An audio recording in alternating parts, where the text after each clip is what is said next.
Once upon a time in the quaint city of High Point, nestled amidst the whispering pines and the gentle hum of yesteryear, there lay an institution of higher learning, known to the townsfolk and the world beyond as High Point University. It was here, amidst the grandeur of its facade, that my tale of woe unfolds, a chronicle of disenchantment and sorrow, spun from the threads of countless grievances. I arrived at High Point University with a heart full of dreams and a mind brimming with the poetry of the Romantics. The campus, with its manicured lawns and neoclassical edifices, promised a sanctuary of knowledge and enlightenment. Oh, how deceptive the veil of appearances can be. It began with a spectacle most foul, a Christmas special so abysmal that it sapped the very mirth from the Yuletide air. I sat, an unwitting captive to an hour of such excruciating tedium that even the ghost of Charles Dickens himself would have wept at the desecration of his cherished holiday. The plot, thin as the ice on a thawing pond, crackled and broke under the weight of its own inanity.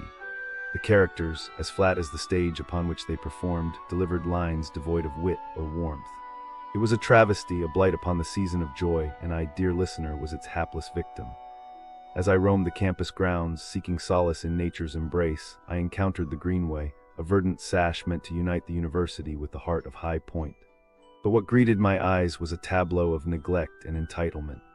The path, once pristine, was now littered with the detritus of modern lifekins and bottles, carelessly discarded by the students who trampled the very beauty they had come to enjoy. The staff, entrusted with the stewardship of this sacred space, had transformed it into their personal ashtray. Their smoke rings a cruel mockery of the cycles of life that once danced upon the breeze. High Point University, in its insatiable hunger for expansion, had historically closed the Greenway, severing the town's lifeline for its own aggrandizement. Now, it sought to claim the Greenway as its own, a jewel to be plucked from the crown of the community. How could an institution so lauded for its splendor be so blind to the consequences of its avarice? The irony was as thick as the campus security, which resembled less a welcoming presence and more a Stalinist regime. To enter was to relinquish one's identity, to hand over one's driver's license as if crossing into a dystopian fortress, where freedom was but a distant memory.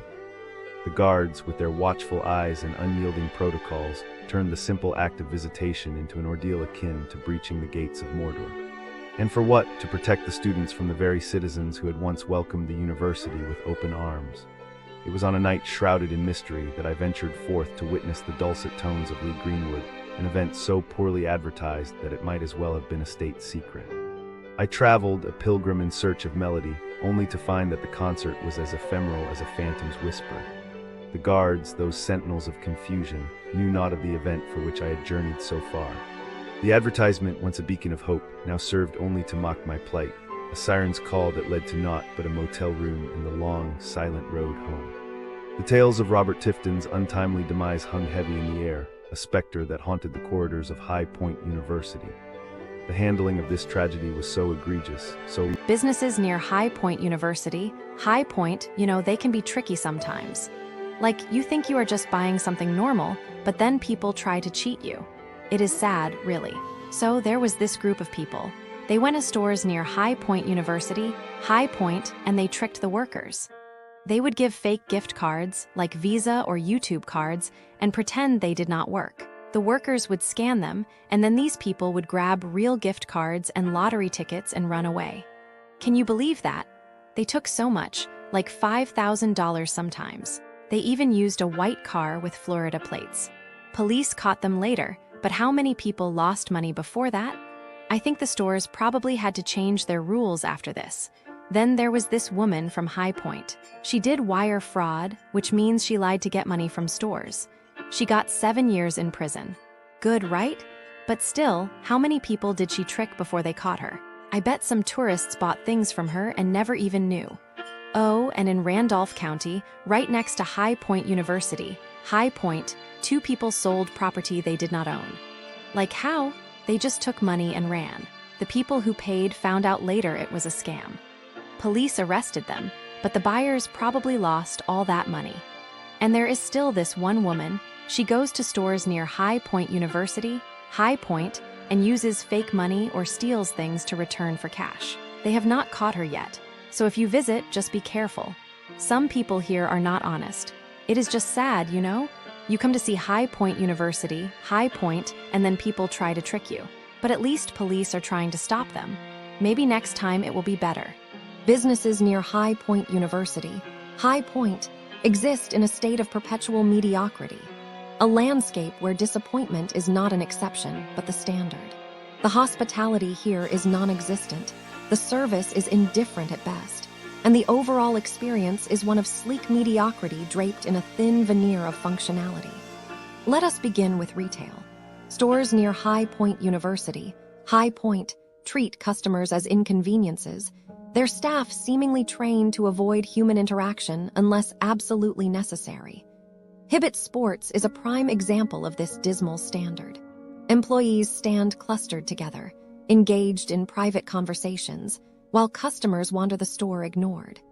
Simple tasks like returning an item or obtaining a refund become Herculean ordeals, with management quick to deflect blame rather than resolve issues.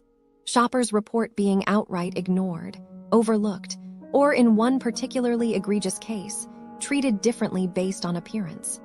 The selection of merchandise is uninspired, with dusty, outdated products lingering on shelves well past their relevance. If you wish to spend money here, prepare to do so without expectation of courtesy or a smooth transaction. Moving to relaxation and self-care, the spas in this area operate like precarious financial traps rather than havens of rejuvenation. Balance Day Spa Kernersville is particularly adept at undermining what should be a peaceful experience. Gift certificates become meaningless when staff refuse to honor them, citing inexplicable policies. Those who do manage to book an appointment risk arriving only to find no record of their reservation, met with indifference rather than any attempt to rectify the situation. The massages themselves are performed with such apathy that customers leave with more tension than they arrived with. A fundamental truth emerges. Expectation and reality are not aligned here, and the only thing certain is disappointment. Dining near High Point University, High Point, is another exercise in managing expectations. Salt and pepper Indian cuisine promises flavor, but delivers inconsistency and indifference. Orders are misplaced, waiting times extend far beyond reason, and service is delivered with a blend of neglect and condescension. The food itself is occasionally acceptable, but the experience is so marred by rudeness and disorganization that it barely matters. Meanwhile, Butterfly Cafe does not even pretend to welcome the public. Non-students who dare enter may find drinks snatched from their hands when it is discovered they lack the correct credentials. There is no warmth here, no accommodation, just cold rejection. Nightlife in this area does not escape the pattern. Dive Bar High Point markets itself as a vibrant social hub, but reality paints a different picture. Games malfunction, drinks arrive wrong, if they arrive at all, and bartenders exhibit open disdain for patrons who are not part of some invisible inner circle. A pervasive sense of financial exploitation hangs over the establishment, with surprise fees appearing on bills like unwelcome guests. Those who expect an enjoyable evening are met instead with overpriced mediocrity in sticky, unclean surroundings. Nomad Wineworks, though less overtly hostile, still emits an air of exclusivity that borders on absurdity. Strangers walking in are met with skeptical glances, as if their very presence is an intrusion. The experience is not unpleasant so much as it is quietly dismissive, leaving potential patrons with little reason to stay. Travelers visiting High Point University, High Point, should adjust their expectations downward. Whether shopping, dining, or seeking relaxation, the businesses here operate on a different wavelength, one where customer satisfaction is secondary to indifference, inefficiency, and inconsistency. The true experience of this area is one of navigating a minefield of underwhelming encounters, where the best outcome is escaping without significant frustration.